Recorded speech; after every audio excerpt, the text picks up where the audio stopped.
입니다. 사랑의 하나님 감사합니다. 우리가 사순절을 보내며 사랑이신 예수님의 그 십자가를 바라보며 묵상하고 있습니다. 하나님, 올 한 해도 우리에게 부어주신 그 은혜 또 잊지 않고 기억하게 하시고 하나님의 그 십자가 사랑을 우리가 바라보며 기대하며 나아가는 믿음의 자녀들 되게 하여 주옵소서. 2024년 우리 칠지구 성인성서 연구를 오늘 시작합니다. 하나님, 이 땅에 종으로 오신 예수 그리스도의 그 발자취를 따라 마가복음을 함께 묵상하고 함께 읽으며 하나님 말씀을 되새기고자 합니다. 우리에게 말씀하여 주시고 하나님의 풍성한 그 말씀의 은혜가 우리의 삶 가운데 가득 새겨질 수 있도록 인도하여 주시옵소서. 아버지 하나님, 이제 첫 시간입니다. 마치는 시간까지 주님 함께하여 주시고 또 우리의 모든 상황을 주장하셔서 이 말씀의 자리를 사모하게 하시고 또 그 말씀이 우리의 인생을, 우리의 삶을 지배하는 복된 자녀들이 되게 하여 주옵소서. 주님께서 함께하여 주실 줄 믿사오며 예수님의 이름으로 기도드립니다. 아멘. 네, 여러분 반갑습니다. 제 목소리 잘 들리시나요? 네, 저는 올해부터 칠지구를 담당하게 된 이재겸 목사라고 합니다. 여러분 만나서 반갑습니다. 네, 제가 그 트리플 A형이에요. 네, 그리고 뭐 MBTI도 제가 어떻게 믿지는 않지만 I형이다 보니까 디스크도 보니까 그 C여서 처음 뵌 분들하고 이렇게 막 잘 이렇게 친근감 있게 잘 못 다가가서 아마 이렇게 제가 이렇게 예배 안내를 하고 있으면 또 성도님들이 이렇게 오셔서 안녕하세요, 저 칠지구입니다. 그러면 제가 네, 아마 보통 네, 반갑습니다 이렇게 인사를 해야 되는데 제 마음은 이미 손도 잡고 막 절도 하고 그러는데 제 몸은 이게 아직 조금 시간이 걸려서 조금 더 저 목사님이 트리플이구나. 네, 트리플이구나라는 거 기억해 주시고, 여러분 또 이렇게 먼저 찾아와 주셔서 인사해 주신 분들도 너무 감사하고, 또 이렇게 오늘 첫 시간인데 귀한 시간에 우리 함께 나오셔서 말씀의 자리 채워 주시니 감사합니다. 우리 옆에 계신 분들 보면서 한번 이렇게 인사했으면 좋겠습니다. 반갑습니다. 네, 우리가 긴 방학을 보내고 아마 작년 11월 달에 성경 공부하고 3월 달에 처음 나온 분들도 계실 거예요. 그동안 오래 쉬셨으니까 한 번 더 인사하시죠. 이제 그만 쉬세요. 네. 네, 오늘 이렇게 우리 첫 시간인데요. 제가 잠깐 우리 성경 공부 안내를 좀 하겠습니다. 여러분, 제가 이 일정표를 나눠드렸는데 이게 다 받으셨나요? 네, 일정표를 보시면 제가 왜 일정표를 드렸냐면 성경 공부가 언제 시작하고 언제 끝나고 제일 중요한 게 도대체 언제 끝나냐, 그리고 우리는 언제 휴강이냐, 네, 그게 제일 중요하잖아요. 그래서 오늘 저희가 개강을 하고 그다음에 4월 4일이 공식적인 휴강이 있고요. 그다음에 5월 9일은 휴강이 아니라 야외 예배예요. 야외 예배를 일정을 여러분들에게 미리 드립니다. 그날을 이렇게 비워두시고 참석하시라고 알려드리고, 그리고 6월 6일이 이 현충일이라 휴강입니다. 그날 오시면 아무도 없어요. 여기에 오셔서 기도하실 분은 나오셔서 기도하시면 되겠습니다. 그리고 제일 중요한 날 6월 13일이 1학기 방학입니다. 그때 종강을 하고 마치니까 이 일정 참고하시고, 또 2학기는 그럼 언제 개강하냐? 9월 5일에 개강을 하고요. 11월 14일에 종강을 합니다. 중간에 이 휴강이 2번이 있어요. 추석 우리 합동 추모 예배가 한 번 있고 개천절 휴무가 있습니다. 이렇게 2번 쉬고 2학기는 좀 짧습니다. 이게 우리 성경 공부 일정이고요. 중간에 혹시 장례가 나면 또 제가 장례 예배에 가야 돼서 중간에 비게 되는 그런 경우가 있지만 그때는 휴강은 하지 않고요. 제가 장례로 인해서 참석하지 못하게 되면 다른 목사님들, 시간 되시는 목사님들께 부탁을 해서 그 시간은 이게 특강을 진행하도록 하겠습니다. 여러분이 일정 기억해 주시고, 그리고 올해부터는 시간이 10시로 앞당겨졌습니다. 10시로 앞당겨져서 여러분 조금 10시 반에 나오셨다가 30분 일찍 나오셔서 아마 한 절반은 저 목사는 왜 이렇게 빨리 부르는 거야? 이렇게 마음이 있을 수 있지만 끝나는 것도 빨라진다는 거. 네. 그래서 제가 11시 반에 마칠 겁니다. 11시 반에 어떠한 일이 있어도 마칠 테니까 혹시 제가 눈치 없이 강의를 계속하고 있으면 그냥 나가시면 돼요. 네. 목사님 계속 하는데 뭐 중간에 손 들고 목사님 11시 반인데요 이런 얘기 못 하잖아요. 그러면 그냥 집단 행동을 보여주시면 되겠습니다. 집단 행동으로 한두 분씩 일어나시면 시간이 지났구나라는 것을 제가 인지하도록 하겠습니다. 그리고 이 성경 공부는 이 온라인 유튜브로 우리가 실시간 중계가 되는데요.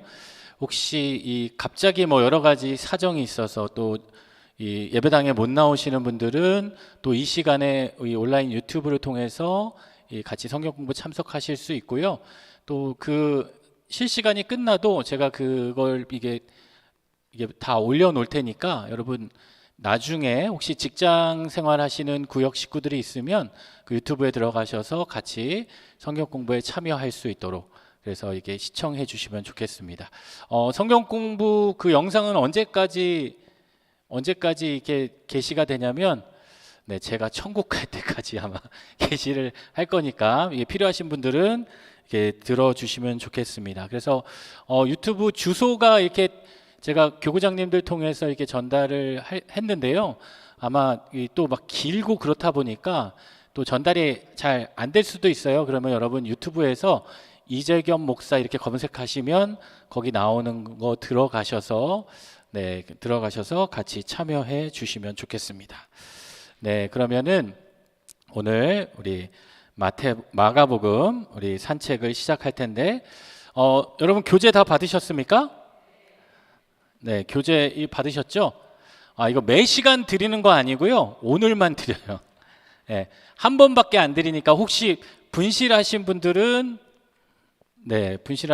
다시 못 드리니까 잘 챙겨주시고 잘 가지고 다니시고 하시면 좋겠습니다. 우리 교재를 보시면 다른 내용은 없어요. 교재에 뭐가 있냐면 성경 본문 말씀들이 이렇게 기록되어 있습니다. 마가복음 1장 1절부터 마가복음 16장 마지막 절까지 이 본문이 다 있고요. 중간에 이제 저희들이 참고할 만한 자료들 그 해당되는 내용들을 중간중간에 넣었습니다.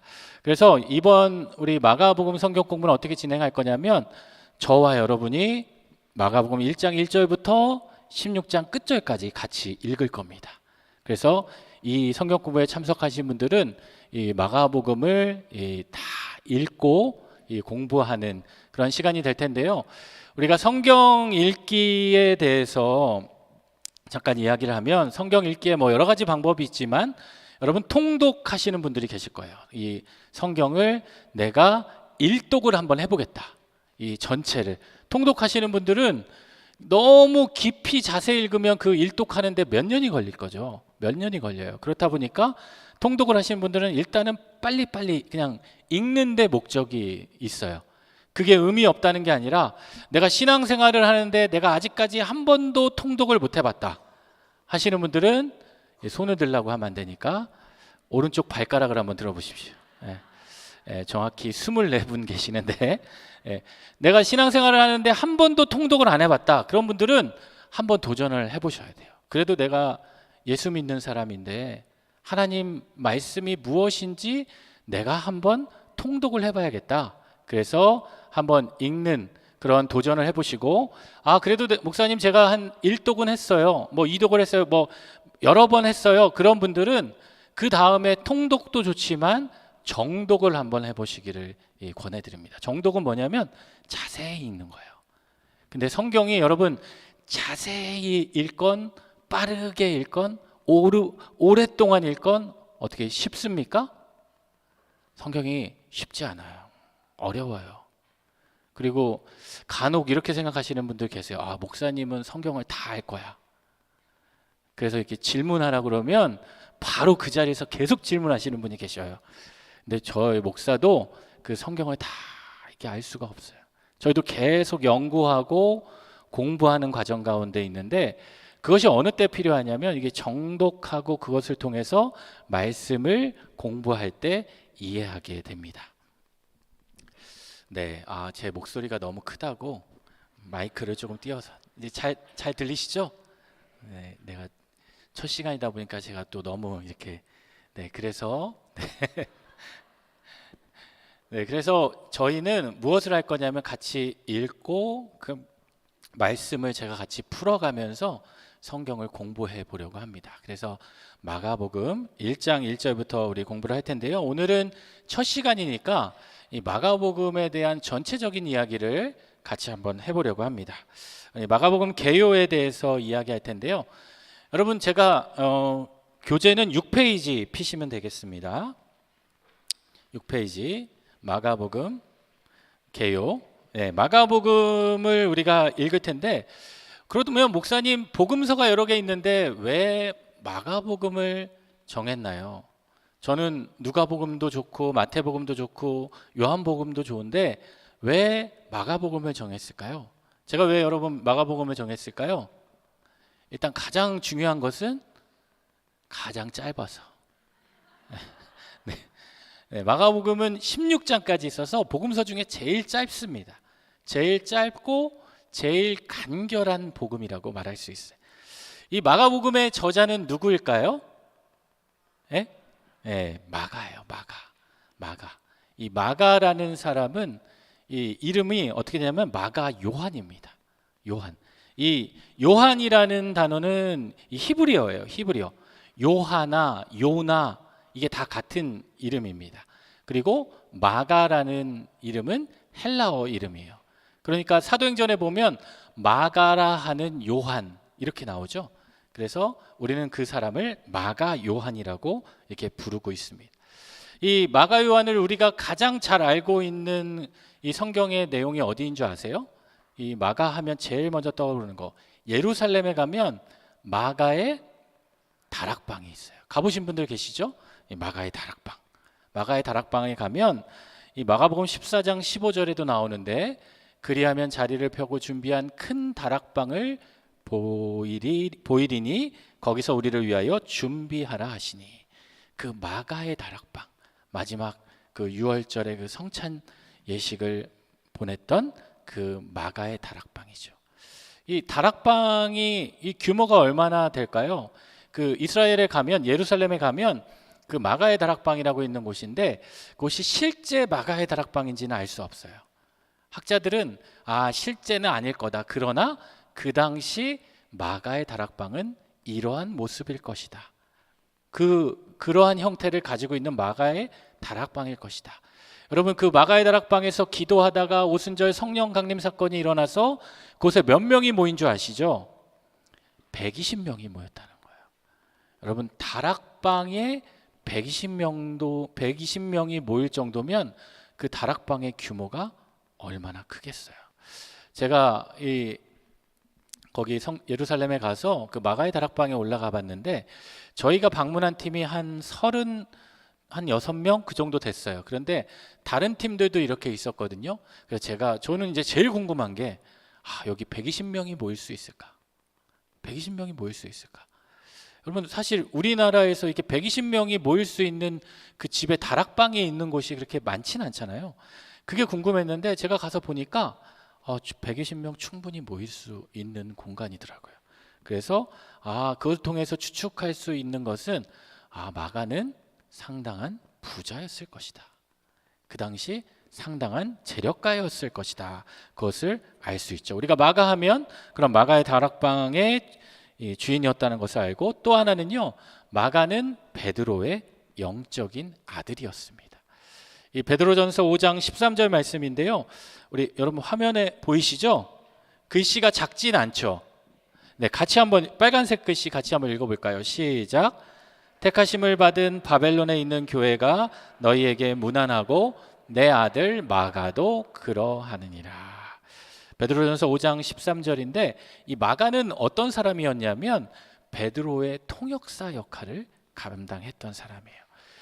이 베드로가 예수님의 제자로서 귀한 사명을 감당했는데 베드로는 어떤 언어에 능통했냐면 베드로는 아람어, 그런 이 유대인이 쓰는 그런 아람어, 히브리어에 조금 익숙했고 헬라어가 서툴었다라고 해요. 그런데 그런 헬라어를 대신 이야기해주고 또 글도 써주고 그러한 역할을 감당했던 사람이 바로 마가였다라는 거예요. 그래서 이 베드로전서의 그 어투와 이 마가복음의 어투를 보면 비슷하다라는 것을 알고 있어요. 왜냐하면 마가복음은 이 베드로를 통해 하나님께서, 예수님께서 이 땅에 오셔서 역사하신 그 사건들을 베드로를 통해 마가가 전해 듣고 그것을 마가가 기록했기 때문에 베드로복음서처럼 느껴질 수 있게 된다는 거예요. 또 이 마가는 누구냐면 여러분 바나바 아시죠? 바나바의 생질이에요. 바나바의 조카였다라는 거예요. 골로새서 1장 10절에 보면 나와 함께 갇힌 아리스다고와 바나바의 생질 마가와라는 말이 있어요. 그 바울과 함께 선교 사역을 했던 그 바나바의 조카가 바로 이 마가였다라는 거예요. 그런데 이런 마가가요, 제가 아까 마가의 다락방을 얘기했잖아요. 집안적으로도 부유하고 또 바나바의 조카였고 또 베드로의 이 통역사 역할을 감당하기도 했지만 그런 마가가 그의 이 성품적인 기질은 어떻게 했냐면 유약한 사람이었음을 알 수 있어요. 어떤 것을 통해 알 수 있냐면 이 마가복음 마지막에 보면 마가복음 14장 51절에서 52절 거기 말씀 같이 한번 읽어볼까요? 한 청년이 시작. 한 청년이 벗은 몸에 배 혼이불을 두르고 예수를 따라가다가 무리에게 잡힘에 배 혼이불을 버리고 벗은 몸으로 도망하니라. 그 예수님의 그것을 보고 어떻게 해요? 예수를 따라가다가 무리에게 잡히니까 알몸으로 도망간 이런 유약한 청년이었다. 자신의 모습을 그 마가복음에 기록하고 있어요. 내가 이렇게 연약한 사람이다.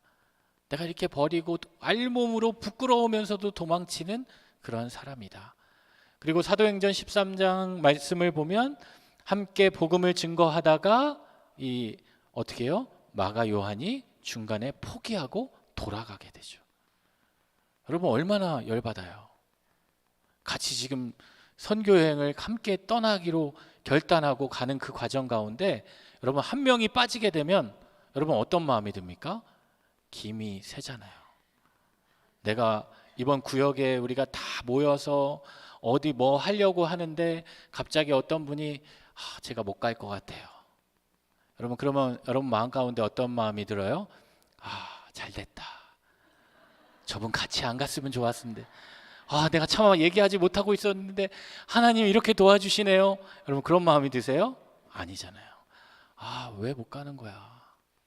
저 집사님 때문에 이날 잡았는데 저 권사님 때문에 꼭 같이 가려고 했는데 왜 같이 못 가는 거야? 그리고 어떻게 해요? 또 경우에 따라 그러면은 다 갈 수 있는 다음에 가요. 그럼 다음에 계속 미뤄질 수 있다란 말이에요. 그랬던 사람이 바로 이 마가였어요. 근데 이 성경은 참 은혜가 되는 게요. 성경을 기록하고 성경에 등장하는 그 많은 사람들이 어떤 사람이냐? 이 마가와 같이 유약한 사람이었다는. 하나님은 아주 위대한 사람들을 통해서도 역사하시지만 성경을 보면요. 하나님은 연약한 자들을 들어서 사용하시는 거예요. 도망쳤던 사람, 포기하고 떠났던 그 마가를 하나님은 이렇게 세워주셔서 이 복음서를 기록하게 해주시는 거예요. 여러분 혹시 여러분 가운데 나는 참 유약하다, 나는 참 부족하다라고 느끼는 분들이 계실 수 있어요. 근데 여러분 그러한 나를 통해 하나님은 일하신다라는 거예요. 성경을 보면 그런 유약했던 마가를 하나님은 어떻게 해요? 유명한 마가로 만들어 주십니다. 우리가 은혜 안에 거하고 믿음 안에 살아가게 되면 연약한 우리를 하나님은 유명한 자로 만들어 주신다. 여러분, 그게 은혜이죠. 그게 은혜예요. 그래서 우리가 말씀을 통해서 그렇게 연약했던, 그렇게 유약했던 이 마가를 하나님께서 또 만들어 가시고, 이런 복음의 말씀을 통해 강하게 만들어가는 그 과정을 우리가 살펴볼 수 있게 된다라는 거예요. 이 마가복음은 그러면 언제 쓰여졌냐? 뭐 연대는 그렇게 중요하지 않지만요, 연대는 이 AD 65년에서 70년 사이에 기록했다라는. 이 마가가 이 성경 복음을 기록했을 때 그때 로마 황제가 바로 네로 황제였어요.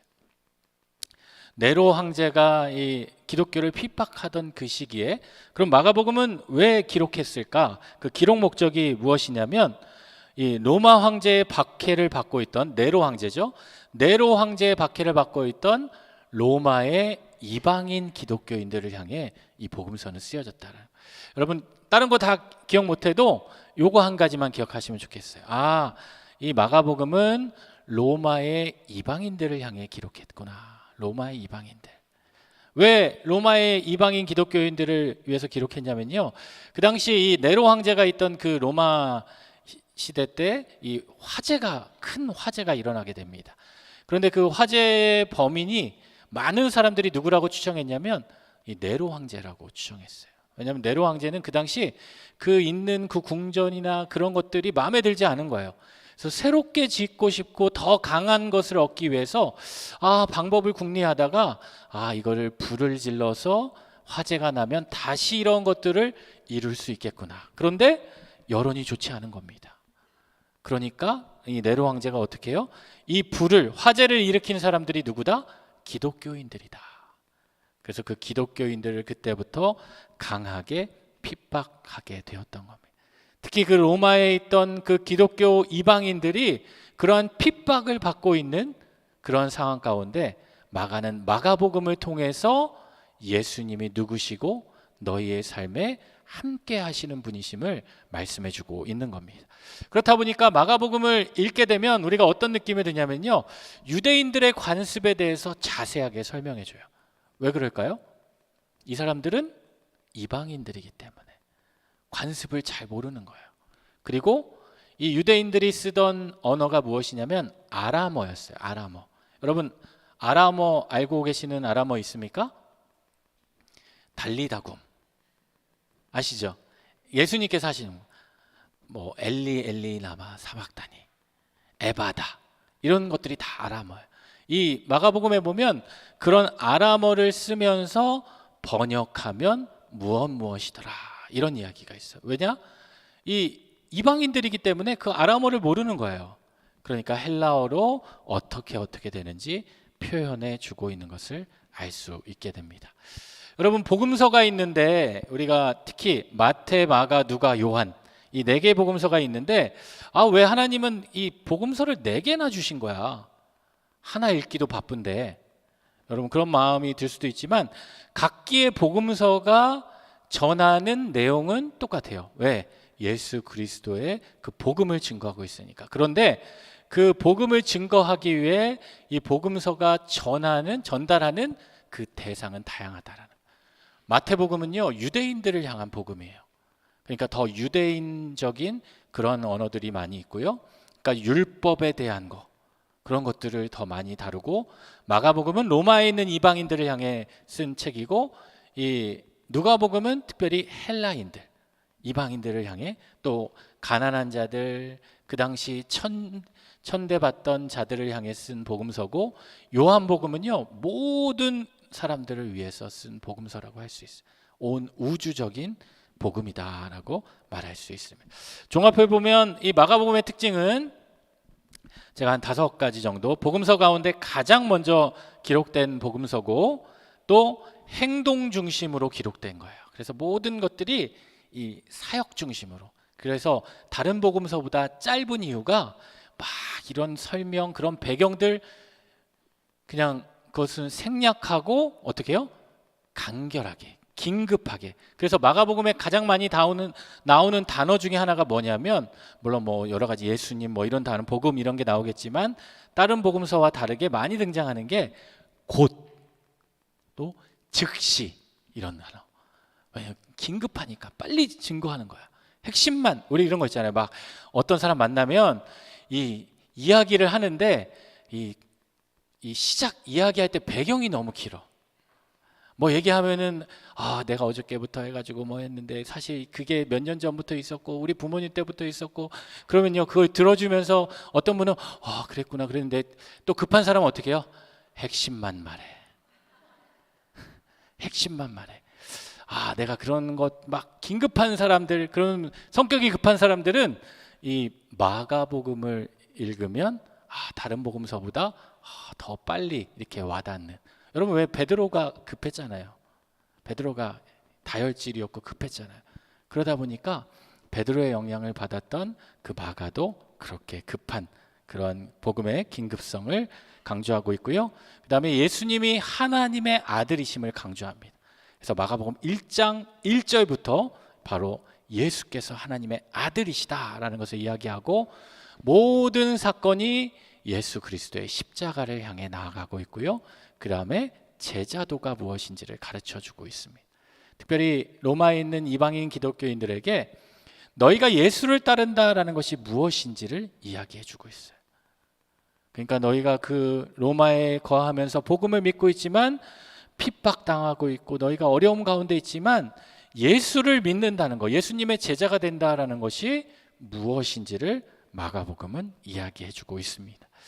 이 복음을 크게 두 부분으로 나눠보면 1장부터 9장까지를 전반부라고 할 수 있고요, 10장부터 16장까지를 후반부라고 할 수 있어요.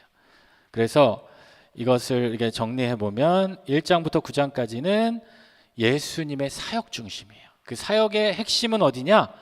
이 갈릴리라는 곳이에요. 갈릴리고, 후반부는 고난의 종, 그 십자가의 그 고난, 희생을 이야기합니다. 그래서 마가복음을 정리해봐라. 그럼 딱 두 가지 단어가, 첫 번째는 섬김이에요. 예수님께서는 이 땅에 섬기러 오셨다. 그리고 두 번째는 예수님께서는 이 땅에 희생으로 오셨다. 여러분, 마가복음을 정리하면 두 가지 단어가 뭐라고요? 섬김과 희생. 여러분, 이것만 아시면 마가복음 다 끝난 겁니다. 여러분, 마가복음을 두 단어로 요약하면 뭐라고요? 네, 이제 돌아가셔도 되겠습니다. 네, 이걸 기억하시면서 마가복음을 읽으시면은 도움이 되실 것 같아요. 오늘은 첫 시간이니까 제가 조금 더 이 마가복음서에 대한 이야기를 하면, 여러분, 이 성경을 우리가 구분하면 성경 66권을 구약과 신약으로 나눌 수 있지만, 또 구약은 이렇게 나눌 수 있죠. 율법서, 또 역사서, 시가서, 대선지서, 소선지서 이렇게 나누지만, 우리 신약은 그러면 어떻게 나누냐? 복음서로 나누고요. 복음서 마태, 마가, 누가, 요한, 그 다음에 사도행전은 역사서라고 하고, 그 다음에 이어지는 말씀을 이 서신서인데, 바울이 쓴 서신을 바울서신이라고 그러고, 또 다른 제자들, 다른 사역자들이 쓴 것을 공동서신, 또 뭐 일반서신이라고도 하는데, 그리고 마지막에 있는 요한계시록을 예언서라고 이렇게 분류할 수 있습니다. 그래서 여러분, 우리가 공부하는 것이 어디에 있구나라는 것을 알아주시면 좋겠고요. 또 이 복음서를 한번 깊이 보면, 여러분, 공간복음이라는 이야기 들어보셨죠? 예, 복음서가 사복음서인데, 사복음서 중에 특별히 요한복음을 빼고 나머지 세 개를 공간복음이라고 그래요. 왜 그러냐? 같은 관점으로 바라보고 있기 때문이에요. 마태, 마가, 누가, 이 세 가지 복음은 같은 관점을 가지고 예수님을 바라보고 있고, 그러니까 어떻게 해요? 모든 순서가 예수님의 탄생에서부터 마지막 십자가의 그 사건까지 거의 조금씩 차이가 있지만 대체적으로 이 순서적으로 갑니다. 그렇지만 요한복음은 조금 달라요. 동일한 예수 그리스도의 복음을 증거하면서도 그 예수님이 누구이신지에 대해서 요한복음은 강조하기 때문에, 그 예수님은 누구이시다. 여러분, 알고 있는 거 뭐 있어요? 나는, 예수님 뭐래요? 떡, 생새 양선 부길참. 나는 생명의 떡이다, 세상의 빛이다, 나는 양의 문이다, 또 뭐야? 나는 선한 목자다. 나는 부활이요 생명이요. 그 이야기를 이야기하는 게 요한복음이잖아요. 그러니까 그런 관점이 다르구나라는 것을 기억해 주시면 좋겠습니다. 그리고 여러분 아마 마가복음을 읽어보신 분들은 그런 의문이 드시는 분이 있을 거예요. 그러면 목사님 공간복음이면 같은 관점으로 시작하는데 마태복음과 누가복음을 보면 마태복음과 누가복음은 뭐가 등장해요? 시작과 함께? 뭐요? 그쵸, 족보가 등장해요. 예수님의 족보가 등장해요. 이게 예수님부터 하나님까지 올라가듯 아니면 또 하나님부터 예수님까지 내려오던 상향식이든 하향식이든 그 족보가 등장하는데 마가복음은 여러분 등장합니까? 등장하네요. 여러분 그런 궁금증이 있지 않으셨어요? 저는 개인적으로 이 신학대학원 입시를 하려면 성경을 시험 봐야 되거든요. 근데 마가복음이 너무 좋았어요. 족보가 안 나오니까. 그리고 너무 짧으니까 공부하기가 너무 편한 거예요. 근데 저기 누가복음, 마태복음 너무 길고 또 족보도 나오고 막 이러니까 너무 힘들었는데 이 마가복음은 그 족보가 생략이 돼 있어요. 그러면 왜 생략이 돼 있을까요? 제가 이 노란색 글씨를 썼는데 뭐 때문일까요? 예수님은 누구다? 종으로 오셨기 때문이에요. 제가 아까 마가복음을 요약하면 두 가지 뭐라 그랬죠? 섬김과 희생. 그 섬기는 자가 누구예요? 종이에요, 종.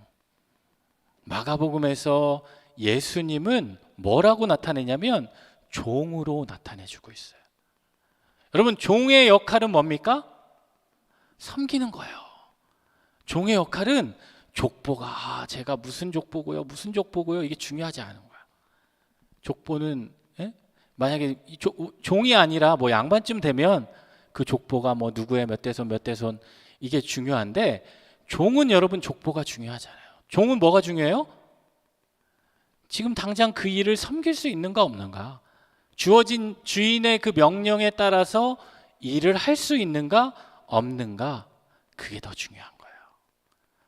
그런데 특별히 마태복음 유대인들에게 전하니까 뭘 강조하겠어요? 예수가 누구야? 너희가 의지하는 너희의 유대인의 조상 유대의 혈통이다.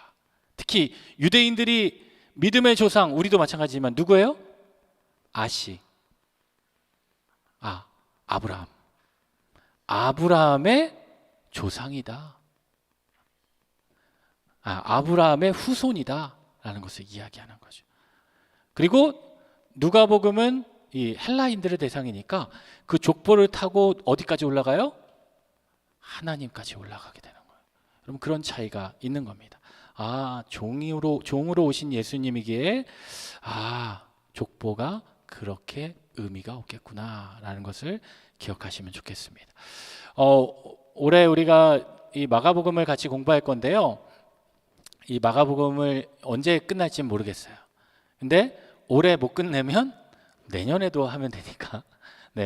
근데 여러분 제가 이제 여러분은 또 이렇게 열심히 또 특출 나시니까 또 이 시간 이 자리까지 나오신 거 아니에요? 그렇죠? 옆에 한번 보시겠어요? 대단한 분들이에요. 이렇게 한번 격려합시다. 대단한 분이시네요.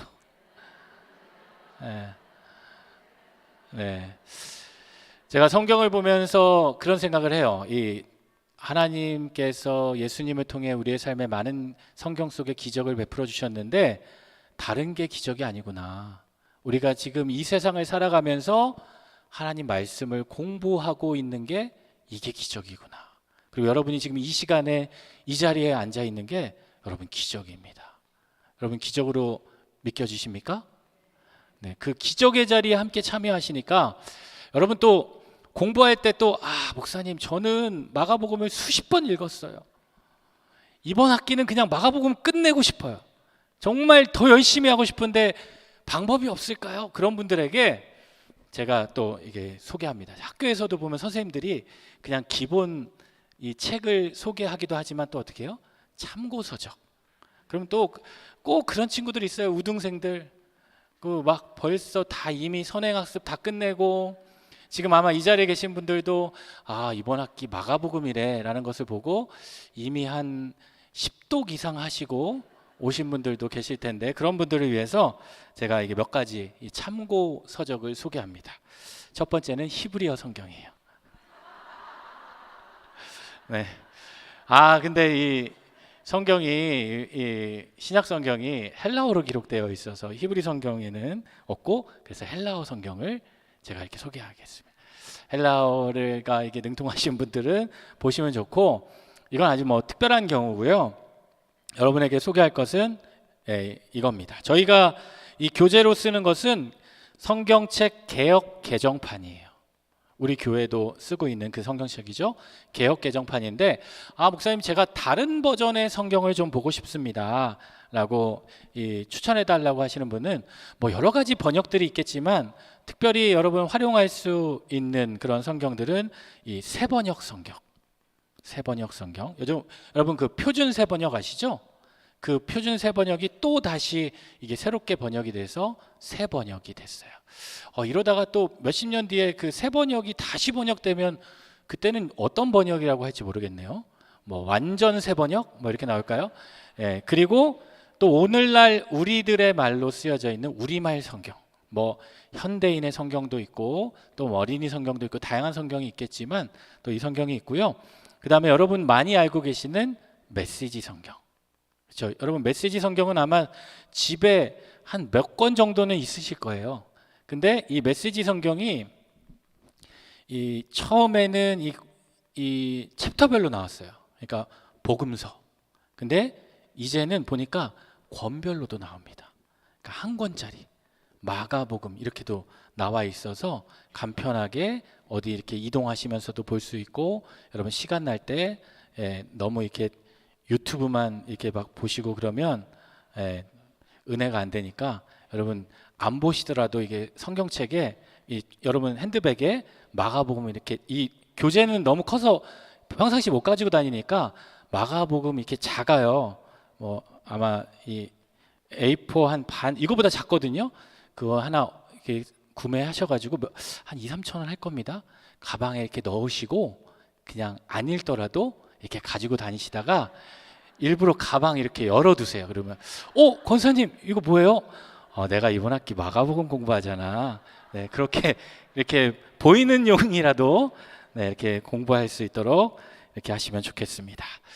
네, 그러면 우리 개론은 이제 마쳤고 마가복음 1장으로 우리 들어갈 텐데요.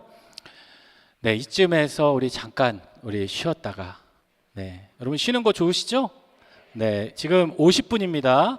11시까지 쉬도록 하겠습니다. 우리 5분에서 10분 정도 잠깐 쉬었다가 11시 정각에 또 시작하도록 하겠습니다.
네, 이제 다 쉬셨죠?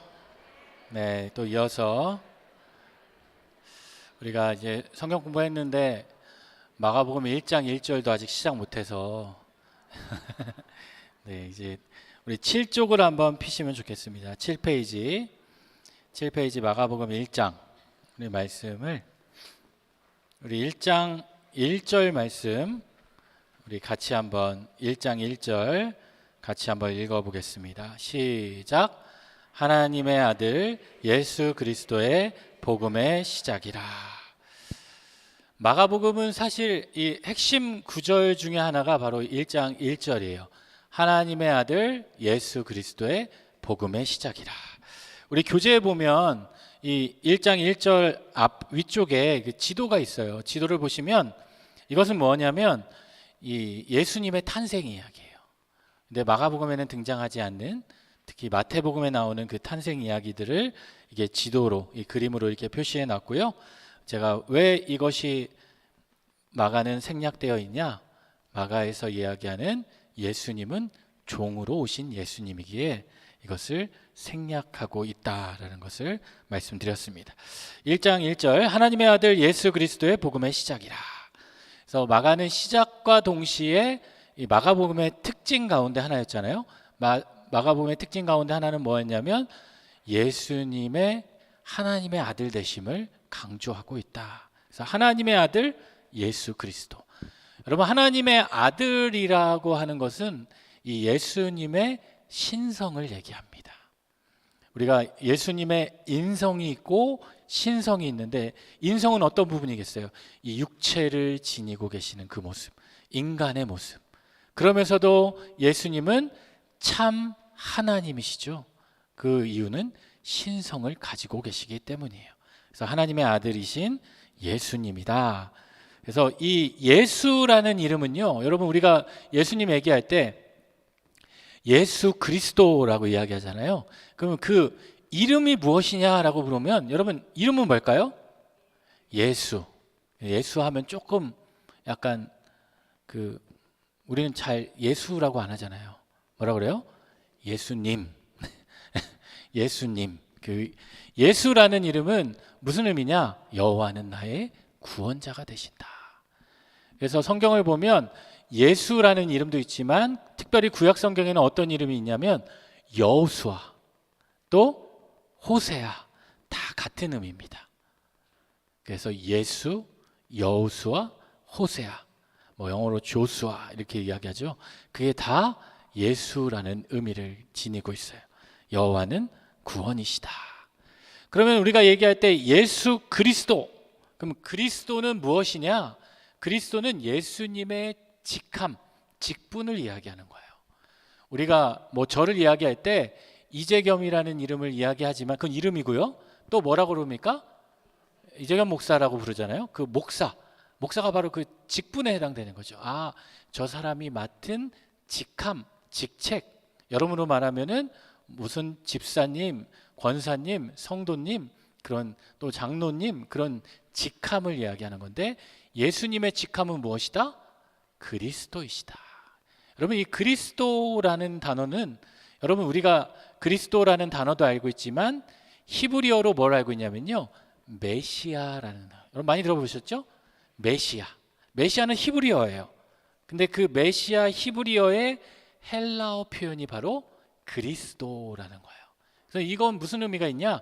기름 부음을 받은 자다. 기름 부음을 받은 자다. 그러니까 예수님은 기름 부음을 받은 자다. 하나님의 아들이고 기름 부음을 받은 자다라는 그러한 의미를 지니고 있다라는 거예요.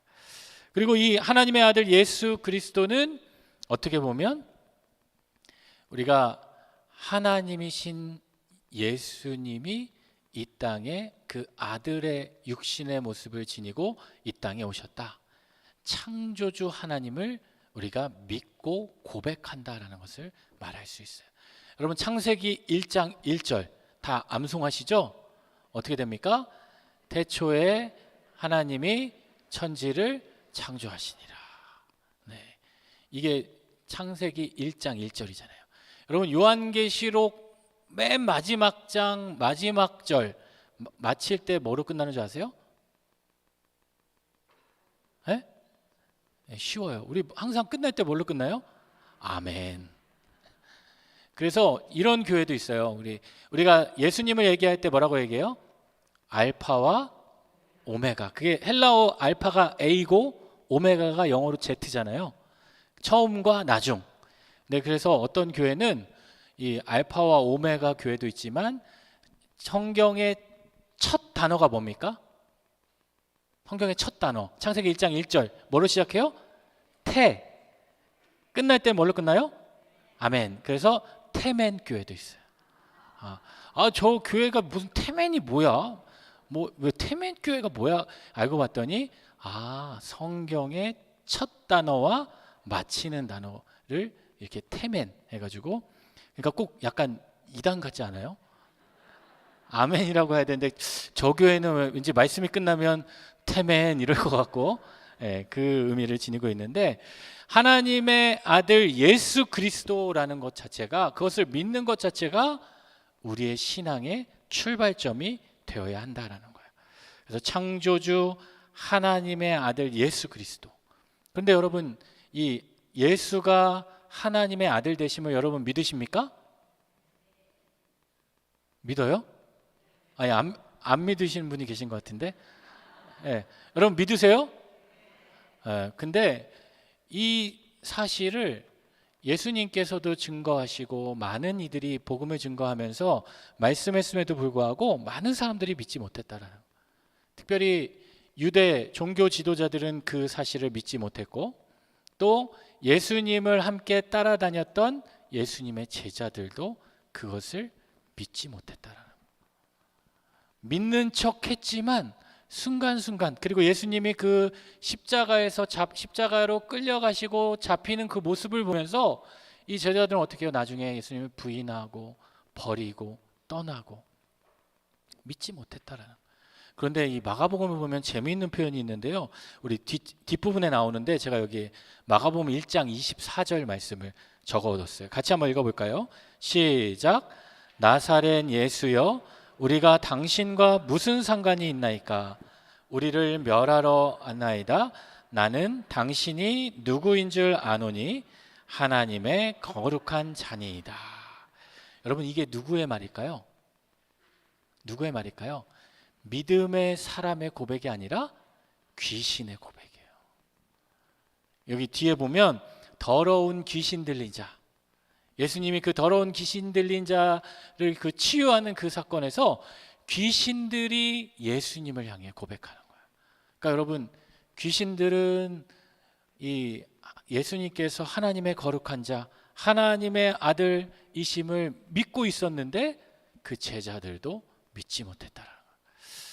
여러분, 하나님의 아들 되심을 여러분 믿으십니까? 이거 믿지 못하는 분들은 귀신보다 못한 자들이에요. 귀신들도 믿고 이 벌벌 떨었다라는, 귀신들도 믿고 떨었다라. 또 이 1절 마지막에 보니까 하나님의 아들 예수 그리스도 복음의 시작이라. 복음의 시작이라. 여러분, 이 마가복음 1장 1절 말씀을 여러분 이렇게 암송하시면 좋겠어요. 같이 한번 암송해 봅시다. 눈 감고 시작. 하나님의 아들 예수 그리스도의 복음의 시작이라. 복음, 여러분 복음이 뭐예요? 복음이 뭐예요? 굿뉴스, 좋은 소식. 무엇이 좋은 소식이에요? 죄로 인해 죽을 수밖에 없는 우리를 구원하시고 살리시고 우리에게 영생을 주신다. 그것이 복음이잖아요. 근데 그 영생을 주기 위해 하나님이신 그 예수님께서 이 땅 가운데 오셨다. 그리고 우리를 섬겨주시고, 마가복음의 첫 번째는 섬김, 두 번째는 희생하셨다. 그게 복음이죠. 근데 여러분, 로마 시대는요, 지금 이 마가복음이 이 로마에 있는 이방인 기독교인들을 향해 보내니까 그 로마에 있어서 로마의 복음은 무엇일까요? 로마에서의 복음은, 그 당시 복음은요, 로마 황제의 말이 복음이었어요.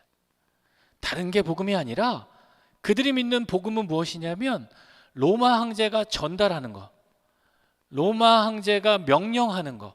여러분 우리 그 사극을 보면 그 왕이 이렇게 막 이렇게 두루마리 같은 게 길게 써가지고 이야기하기도 하고 또 뭐 하면은 탁탁탁탁탁탁탁탁 와가지고 뭐라고 합니까? 어명이요라고 이야기하잖아요. 그러면 그 좋은 일이든 나쁜 일이든 저는 참 그게 대단한 것 같아요. 제가 최근에 유튜브에서 옛날에 봤던 여러분 그 허준 아세요? 허준? 그 정광열 씨가 나오는 거? 예. 그거를 이렇게 잠깐 보니까 막 이렇게 그 어명을 받고 나오는데 어명을 내리는데 이게 좋은 어명도 있어요. 막 이렇게 왕이 그 사람을 상을 주는 어명도 있고 그때는 막 기쁨으로 받잖아요. 근데 또 어떤 어명은 이 사약을 받으라. 사약을 받으라. 근데 저 같으면은 그 사약을 발로 차버릴 것 같아. 어차피 죽을 거. 어차피 그거 먹고 죽을 거 그냥 끝까지 내 고집 한번 펴보고 난 이거 수긍 못하겠다. 어차피 죽을 거니까 그럴 것 같은데 또 거기 나오는 사람들이 보니까 성은이 망극하옵나이다 하면서 그 사약을 먹고 죽어요. 근데 그게 어명이라는 거예요. 어명. 근데 그 당시 로마 황제의 말이 바로 복음이었다라는. 그런데 그런 로마에 있는 그 기독교 이방인들에게 이 마가는 뭐라고 얘기하냐면 하나님의 아들 예수 그리스도의 복음의 시작이라. 여러분 그 복음의 소유격이 누구의 복음이에요? 예수 그리스도의 복음. 그 복음은 누가 주신다는 거예요? 누굴 통해? 예수님, 하나님을 통해. 복음은 하나님의 아들 예수 그리스도를 통해 오는 게 복음이다라는 거예요. 복음이다. 여러분, 여러분의 인생의 복음은 무엇입니까? 오늘 여러분의 인생의 복음은 뭐예요? 다시 말하면 여러분의 인생의 시작은 무엇입니까? 출발점은 뭐예요? 예수님이세요? 거짓말하면 안 돼요. 예수님이 우리에게 오셨다? 예수님이 우리에게 임하셨다? 예수님이 나를 구원하셨다? 그게 나의 인생의 출발점이 돼야 돼요. 그런데 여러분 우리의 솔직한 모습을 보면 여러분 뭐가 복음이에요? 뭐가 복음이에요? 오늘 휴강이래. 제가 학생 때는 휴강이 복음이었어요. 교수님이 막 이렇게 너무 미안하게 오늘 제가 뭐 이게 해야 되는데 걔 뭐 이렇게 사정이 있어도 뭐 이렇게 구구절절 이렇게 막 길게 이 문자를 보내서 오늘 휴강입니다. 왜 학생들은 그 다 안 보죠. 휴강이래. 그 자체가 복음이에요. 여러분 나에게 복음이 뭐예요? 내가 기도하는 거, 내가 바라는 거, 그거 응답받는 게 여러분 우리에게 복음인가요? 물론 그게 복음일 수도 있지만 진정한 우리의 삶의 복음, 우리의 인생의 출발점은 예수 그리스도께서 우리에게 오셨다. 그게 우리의 시작이 돼야 돼요. 여러분 우리가 이제 새벽에 눈을 떠서 하루를 시작할 때 여러분 어떻게 하루를 시작하십니까? 딱 눈 뜨자마자 하나님 오늘도 새로운 날을 주셨네요. 오늘도 기대됩니다. 오늘도 역사하실 그 일 기대합니다. 여러분 그런 마음으로 하루를 시작하시는 분도 계시고 또 어떤 분은 어떻게 해요? 또 아침이야. 또 새벽 기도 가야 돼. 늦었어. 제 얘기 아니에요. 네. 오늘 또 중요한 일이 있는데 오늘 그거 해야 되는데 그거 안 하고 잤네. 여러분 또 일어나자마자 어떤 분은 찬양을 듣고 말씀에 있는 분이 있는가 하면 어떤 분은 일어나자마자 유튜브와 만남을 약속하고 또 TV와 또 여러 가지를 통해서 하루를 열어가고 그런 시작이 여러분 각자 다 다를 겁니다. 근데 여러분 우리의 인생의 출발은 복음으로부터 시작돼야 돼요. 제가 선교지를 방문했는데 그 선교지에 있는 한 선교사님이 뭐라고 이야기하셨냐면 아침에 밥을 안 주는 거야. 아침에 밥을 안 주는 거야. 그랬더니 그 선교사님 딱 선교사님 저희 아침 식사 안 하나요? 그랬더니 딱 No Bible, no breakfast. 그 선교사님은 성경을 먼저 읽지 않으면 밥은 없다, 아침은 없다. 여러분, 우리의 인생이 그러한 인생이 되어야 되겠어요. 무엇이 내 인생의 복음인가? 여러분, 나의 삶을 돌아보면서 하나님의 아들 예수 그리스도의 복음이 내 인생의 시작이 되어야 되겠구나 라는 것을 고백하는 자녀들이 되실 수 있기를 소망합니다. 우리 2절 말씀 같이 한번 읽어볼까요? 시작. 선지자 이사야의 글에 보라, 내가 내 사자를 내 앞에 보내노니 그가 내 길을 준비하리라. 여러분, 이사야 말씀 아시죠? 구약에 등장하는 그 선지자예요. 그 이사야 말씀을 보면 이 교재를 보시면 7페이지 보시면 이렇게 말씀이 있고요. 중간에 박스에 있는 말씀들이 있어요. 그러면 그 박스에 있는 뒤에도 마찬가지인데요. 이 박스에 있는 말씀들은 그 성경에 보면 그 인용한 문구에서 그 구약 성경이나 다른 성경의 본문들이 있어요. 그 본문을 제가 여기다가 이렇게 적어 놓은 거니까 교재를 보시면서 참고하시면 되겠습니다. 이 땅에 메시아가 오심, 메시아는 그리스도죠. 그리스도가 오신다는 것은 그냥 단순히 오신 것이 아니라 이미 구약의 많은 예언자를 통해서 이미 오래전부터 예언되어져 있는 거예요. 여러분, 구약 성경의 마지막 책이 뭘까요? 말라기. 그리고 신약 성경의 첫 번째 책은 뭐예요? 마태복음. 물론 복음서 중에 마가복음이 제일 먼저 기록되어 있지만 순서적으로는 마태복음이 있죠. 근데 그 말라기에서 마태복음으로 넘어오기까지 몇 년의 시간이 걸렸냐면 약 400년의 시간이 걸렸습니다. 그러니까 400년 동안 하나님께서 말씀하지 않으시고 그리고 침묵기를 보내고 있었다. 그러니까 여러분, 400년 동안 그 하나님의 음성이 들려지지 않고 하나님의 임재가 임하지 않고 침묵 가운데 있으니까 어떤 일들이 일어났겠어요? 서로 자기가 진짜다, 내가 진짜다, 내가 믿는 게 진짜다, 이런 거짓 교훈들, 거짓 교사들이 등장하게 됐고 서로 자기가 메시아다, 서로 자기가 주장하는 것이 맞다, 이러한 것들이 등장하기 시작했다. 그런데 오늘 말씀을 보니까 메시아의 오심은 이미 오래전부터 예언되어져 있다. 그래서 선지자 이사야의 글과 여기는 또 특별히 그 말라기 선지자의 글을 인용해 주고 있습니다. 이 말라기 3장 1절 말씀을 보면 한마디로 어떻게 이야기하냐면 메시아가 이 땅을 와서 심판하실 것이다 라는 것을 이야기해 주고 있습니다. 여기 보면 선지자 이사야의 글에 보라, 내가 누구를 보낸다? 누구를 보낸다? 내 사자를 내 앞에 보낸다. 여러분, 이 사자는 누굽니까? 세례 요한을 이야기해요. 이 사자가 그 라이언 아닙니다. 사자가 아니에요. 그 내가 보내는 내 사자 세례 요한을 내가 너희에게 보내겠다. 여러분, 이 세례 요한은 여러분 누군지 아시죠? 세례 요한도 마찬가지예요. 이름은 뭘까요? 이름은 요한. 세례는 뭐예요? 이제 직함이라고 생각하시면 돼요. 왜?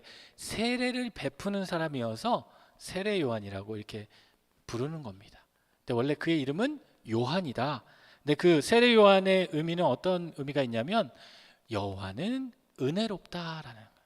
요한, 요나, 요하나 다 이게 다 같은 의미죠. 이 세례 요한은 이 누가복음에 나오면 그의 족보가 나오죠. 사가랴와 엘리사벳의 아들이고 이 요한이란 이름은 누가 지어줬어요? 천사가 지어준 이름이에요. 이 요한은요 제사장 가문이에요. 제사장 가문. 제사장 가문임에도 불구하고 그 제사장의 그 가문을 이어받지 않고 그는 나와서 광야에 거주하면서 또 주의 길을 예비하는 자의 사명을 감당하고 있습니다. 우리 뒤에 나오니까 또 우리 3절 말씀 같이 한번 읽어볼게요. 시작. 외치는 자의 소리가 있어 이르되 너희는 주의 길을 준비하라. 그의 오실 길을 곧게 하라. 기록된 것과 같이. 네, 여기까지 보면 자, 이제 내 사자를 내 앞에 보낼 것이다. 세례 요한을 너에게 보낼 것이다. 그가 뭘 한다고 그랬어요? 내 길을 준비할 거고, 또 그가 뭐라 그래요? 3절 시작하면서 광야에 외치는 자의 소리라는 거예요. 여러분, 세례 요한을 설명하면서 뭐라고 얘기합니까? 광야에 외치는 자의 소리. 여러분, 요한은 인격이잖아요. 사람이잖아요. 근데 요한을 가리켜서 뭐라고 얘기하냐면, 그는 내 사자인데, 내 사자를 보낼 건데, 그는 어떠한 뭐다? 소리다라는 거예요. 소리. 한마디로 말하면 그는 메신저라는 거예요. 메신저.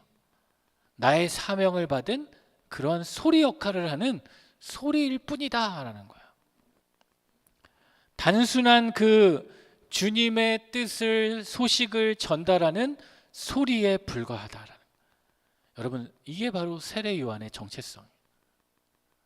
세례 요한의 정체성. 여러분, 사도행전 3장 12절 말씀을 보면 이 안전뱅이를 걷게 한 그 사건에서 베드로가 이렇게 고백합니다. 우리 같이 한번 읽어볼까요? 베드로가 시작. 베드로가 이것을 보고 백성에게 말하되 이스라엘 사람들아, 이 일을 왜 놀랍게 여기느냐? 우리 개인의 권능과 경건으로 이 사람을 걷게 한 것처럼 왜 우리를 주목하느냐?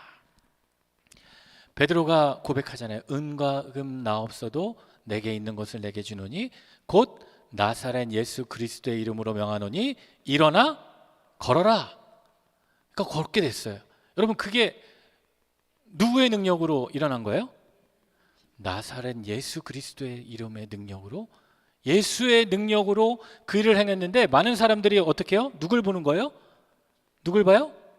베드로를 보는 거예요. 베드로를 보는 거예요. 그러니까 베드로가 거기서, 제가 베드로였으면 제가 좀 했죠. 네. 근데 너무 많이는 하지 마시고요. 그냥 그 정도에서 그럴 텐데, 베드로는 정확히 얘기합니다. 왜 나를 주목하냐? 이 능력은 누구에게서 왔다? 예수님에게서 왔다라. 그러니까 메신저를 바라보지 말고 그 메신저가 증거하는 그 소리, 메시지를 바라보라는 거예요. 여러분, 이게 되게 중요한 말이에요. 오늘날도 중요한 것 같아요. 그래서 우리가 어떤 뭐 설교를 듣거나 어떤 말씀을 듣거나 할 때, 우리는 저도 마찬가지인데, 저도 어떤 메신저가 누구냐에 따라서 제 마음이 더 열리게 되는 그런 모습을 보게 되는데, 물론 그럴 수 있지만 더 중요한 것은 그 메신저가 중요한 게 아니라 뭐가 중요하다? 메시지가 중요한 거예요. 그러니까 누가 했냐가 중요한 게 아니라 그가 무엇을 전했냐, 무슨 말을 했냐, 그것이 중요하다라는. 또 이 세례 요한은 그래서 그는 소리에 불과하다라는 거예요.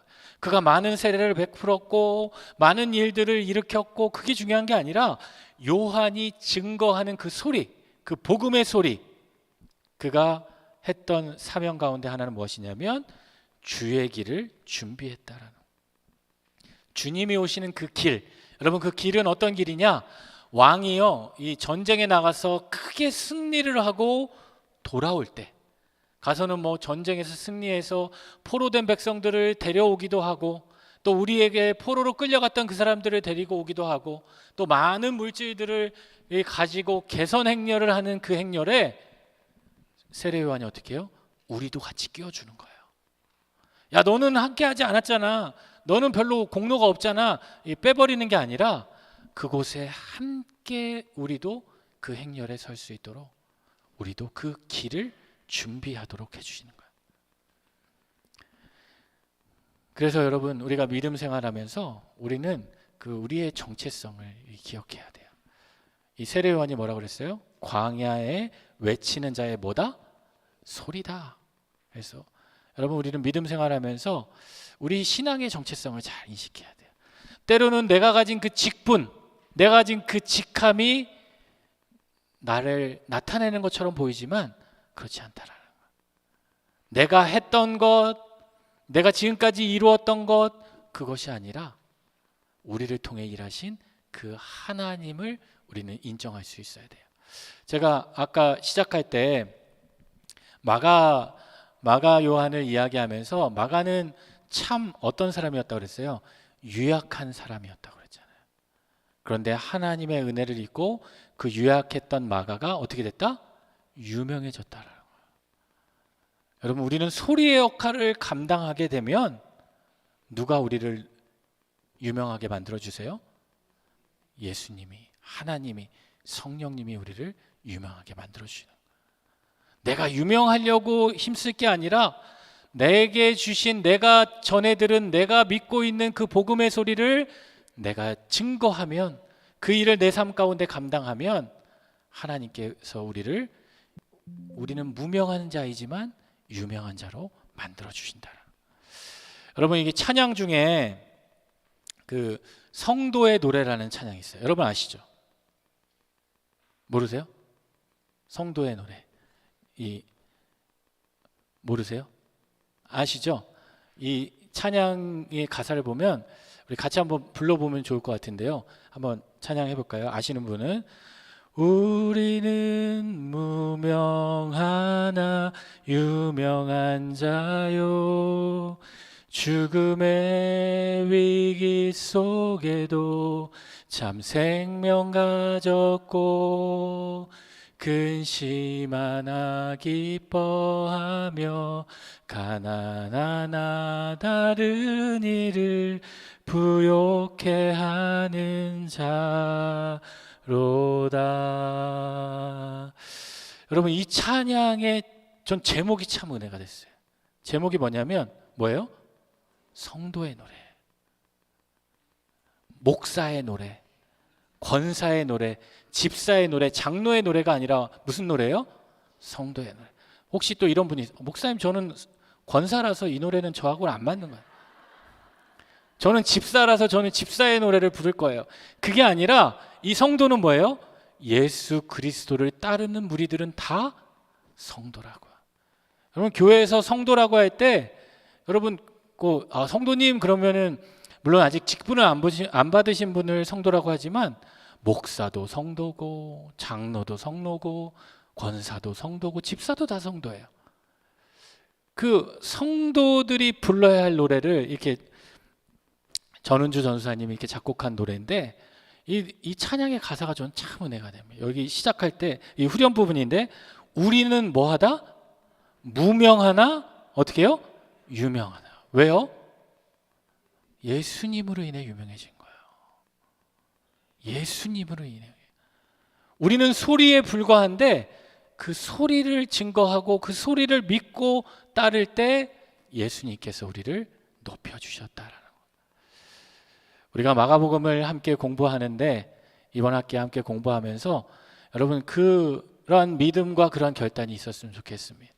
내가 주님의 말씀, 우리 하나님의 아들 예수 그리스도의 복음의 시작이라, 그 복음의 말씀을 내가 붙잡고 나의 삶을 시작하는 그 삶의 자리에 우리는 무명하지만, 우리는 연약하지만 그런 우리를 하나님께서 유명하게 하셔서 우리를 통해 하나님의 놀라운 일들을 이루어 가실 줄 믿습니다. 저뿐만 아니라 저와 함께 공부하는 여러분의 삶을 통해 하나님께서 또 우리의 삶을 통해 하나님의 놀라운 일들을 이루어 가시는 은혜가 넘치시기를 우리 주님의 이름으로 축원합니다. 네, 오늘은 여기까지 성경 공부하고요. 또 다음 시간에 이어서 하겠습니다. 네, 그리고 들어오실 때 이 구역 예배 자료 보시면 제가 잠깐 이 자리에서 그냥 같이 해도 괜찮을까요? 네, 한번 이 자료 다 받으셨죠? 네, 없으신 분들은 이렇게 나가시면서 받으시고요. 네, 혹시